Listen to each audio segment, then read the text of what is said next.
Niki mau enten kegiatan penyemprotan massal ngagem drone. Kurang luwih ingkang sampun di drone menika kirang laku nggih kalih dasa hektar saking maksi menika.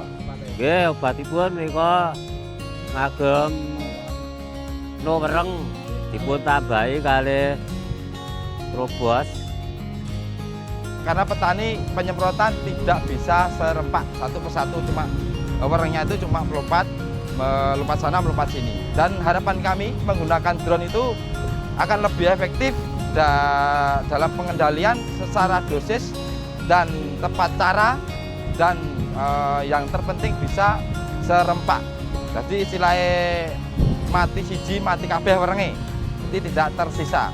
Dan itu terbukti, itu kita melihat di pertanaman itu banyak sekali wereng yang sudah mati.